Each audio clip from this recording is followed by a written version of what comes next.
So I'm sitting there in Charlotte trying to find businesses. And the problem, Charlotte's a great city. The problem with Charlotte, though, it's full of commercial bankers and investment bankers that all are looking for little businesses they can buy so they can, and they might have lifestyle businesses, right? So it's pretty competitive to find a business in that market.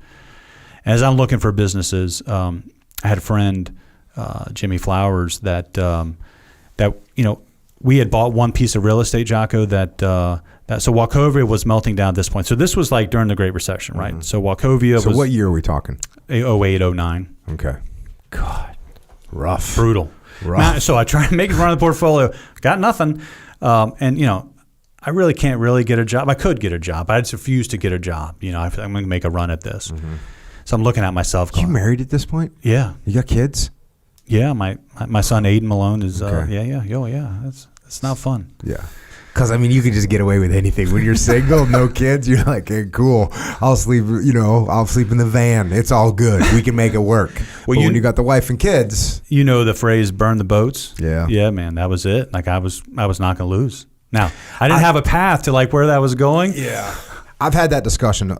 I had that discussion with my wife, and I've told people about this. You got to figure out what your minimum standard is, and you got to figure out what your wife's minimum standard is.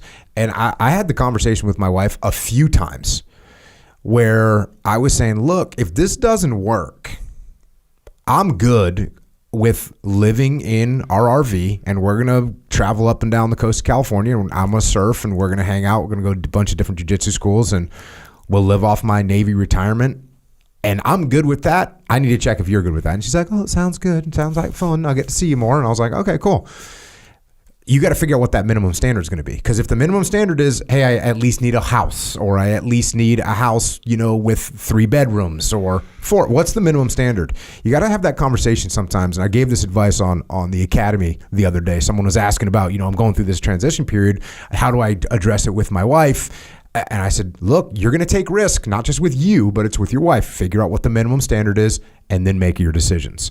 And that you have your minimum standard is a lot lower when you're a solo dude, right? You're flying there's no minimum. I really didn't even have a minimum standard as a person, right? As an individual, I had no minimum standard. I could survive literally couch with nothing. Surfing. Yeah. We'll get it done. Yeah. But figure out what that minimum standard is. So you had your wife, you had kids.